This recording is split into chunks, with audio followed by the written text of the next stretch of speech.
Hello everyone, welcome to my new video. In this video I will be discussing about what happens if we increase the number of elements in an array. In this video we will be making array of larger number of elements, and we'll see that what happens if we increase the number of elements, if we decrease the number of elements, because in the previous videos we have already seen that how an array of two elements behave. So the only reason to increase the number of elements in an array is to increase the gain or directivity. To make the radiation pattern of an anisotropic element array, we need an array factor. There is a whole new derivation which tells us this array factor. This array factor is a little bit different from the array factor of two element array. It has a capital N coming in picture. This capital N tells us the number of elements that are there in a array. Psi is again the phase difference between the elements. So this array factor, if we plot this array factor using some tool like MATLAB, we'll get to know the radiation pattern which is resulting by this array factor. So this diagram shows that what happens if we make an array of 4 elements. We have already seen that array of 2 elements, when they are made as broadside array, we'll have the maxima at 90 degree and 270 degree.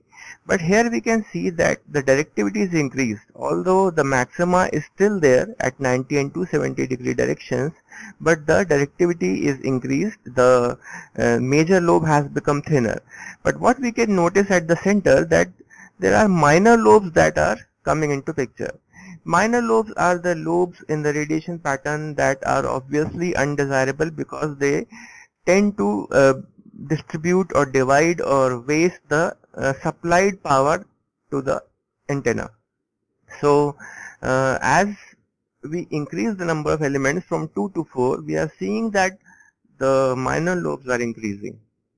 So as one can predict, if we increase the number of elements further, the number of minor lobes will increase, but the positive side is that the directivity is also being increased. So let's extrapolate it further. If we increase the number of elements by 8, we can see the directivity is further increased, but again the minor lobes has increased in a large extent. So let us now try making an array of 4 dipoles. So because this tutorial is about 4NEC2, this software will make us help in making these arrays. So let us consider that there are 4 dipoles placed at equal distance from each other, and as we have seen that when making a broadside array or an end fire array of linear elements, we have to place them lambda by 2 apart. So all these 4 elements are lambda by 2 away from each other, and because they are dipoles, and we have seen that dipoles have to be made around 0.46 lambda length.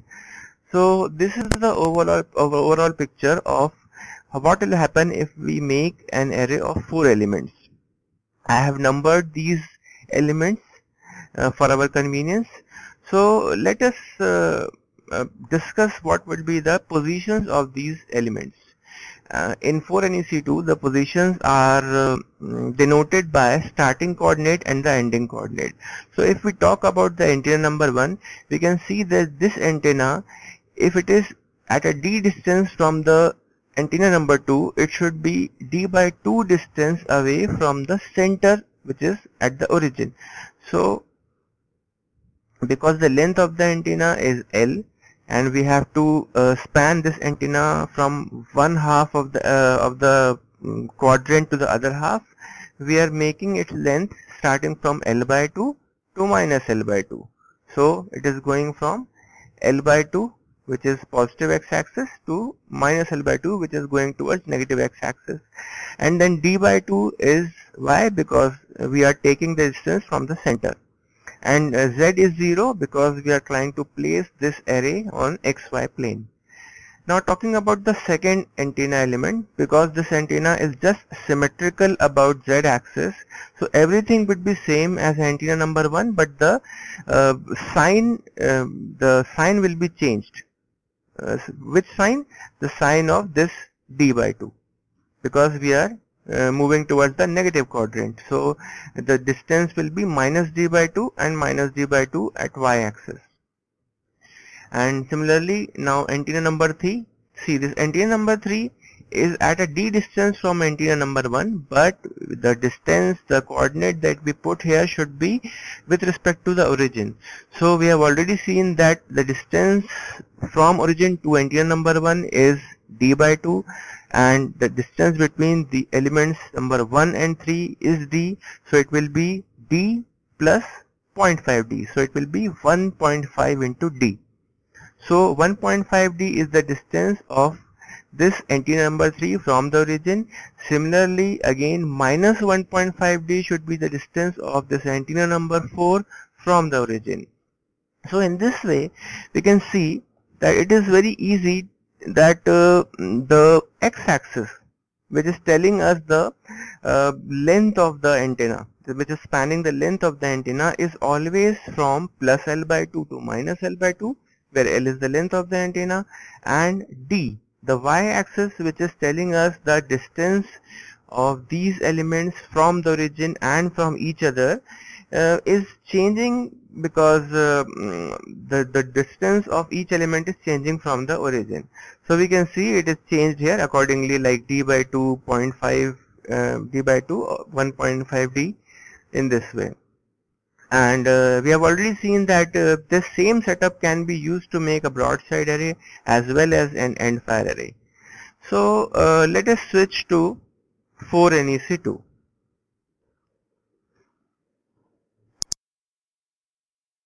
I have opened 4NEC2. Let me open the editor, a new one. So first what we do already is write down the symbols that are required. We already did in all the designs that we have discussed in previous videos. So L is the length, and we decided it to be 0.46 lambda. Lambda will be 1 meters. Why? Because we are designing our antenna for 300 megahertz. D should be 0.5 lambda. Let's go to the geometry. In this geometry, what I am going to do is I am going to enlist all the 4 antenna elements along with their dimensions and coordinates and radius, everything. So just wait.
So in this way I have written all the dimensions of 4 antennas that are involved in making an array.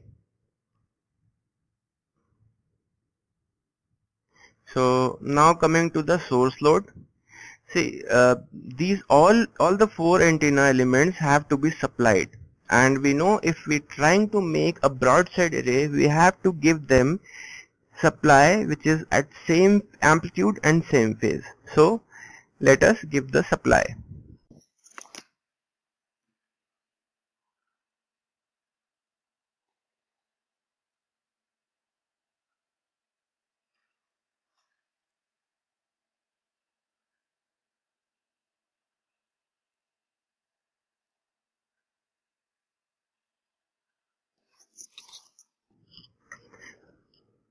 I have given all the 4 antenna elements supply.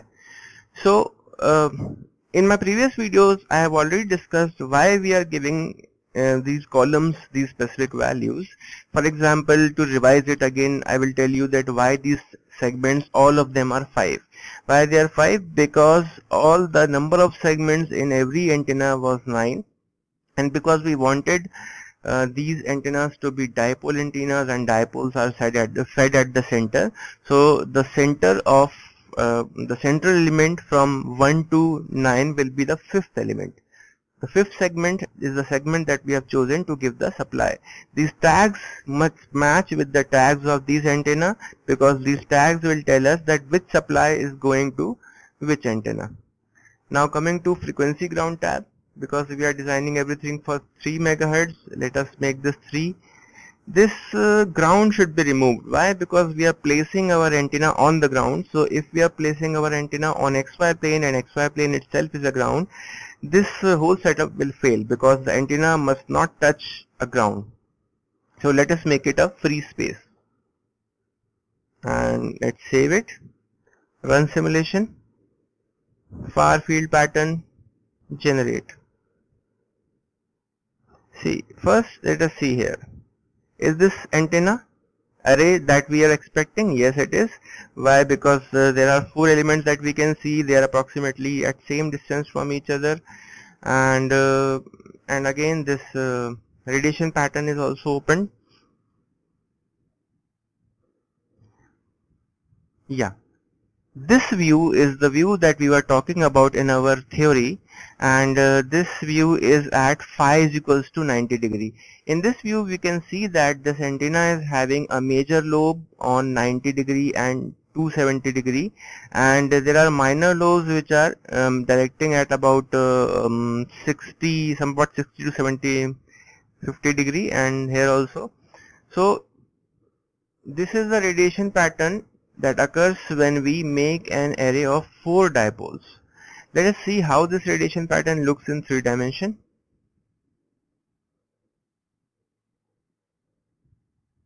You can see here, see the radiation pattern which looks something like this in 2D. Now we can see it looks like this in 3D. There are 2 small ear kind of shapes which are projecting outwards from the sides of the radiation pattern. But what is the best thing to notice is that the gain is increased from 5 dB to 9 dB. 5 dB around was the gain of the array which was having 2 elements only. Now when we increase the number of elements from 2 to 4, we can see that the gain is increased from 5 to 9. So one can imagine if we increase the number of elements further, the gain will obviously increase. So it can be taken as an assignment or as a task for yourself. Try to increase the number of elements in the same way as we have increased from 2 to 4. You try to do it from 4 to 6 or 4 to 8 and see what happens to the radiation pattern. Now let us come back again to the editor. As I have promised that we'll make this array both as broadside array and an endfire array. So I will do that. Let me save this file, an element array. The only difference between a broadside and an endfire array is the supply.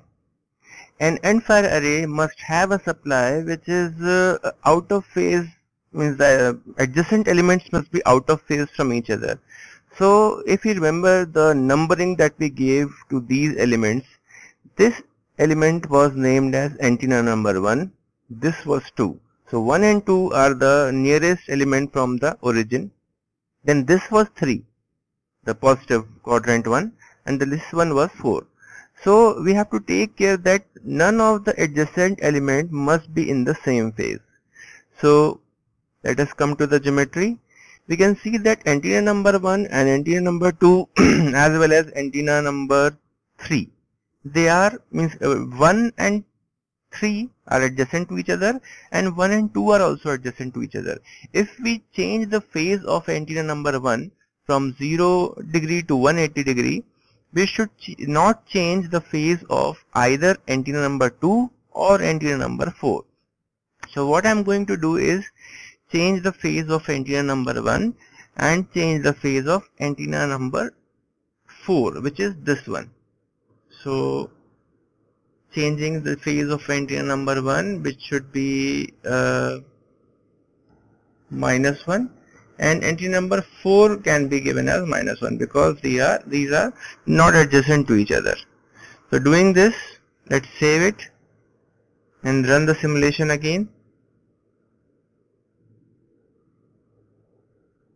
Now we can see that as expected, the end fire array must radiate along the array axis. So this was the array axis and this antenna is radiating along the array axis, but as we predicted that this array is also having the number of elements more than 2, so it must have minor lobes. So it is having 4 minor lobes on both the sides of the quadrant.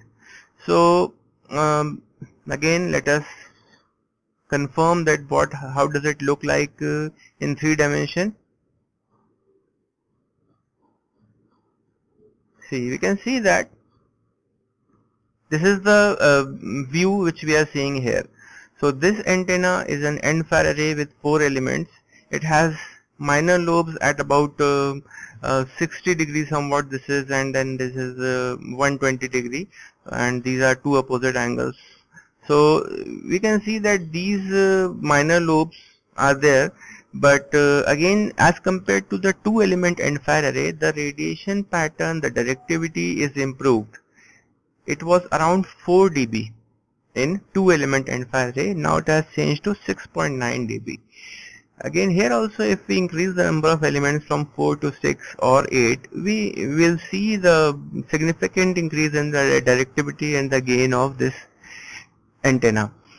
So here we can finish our task. We have decided that we'll make 4 element or n element array of broadside and end fire array. So we have done it.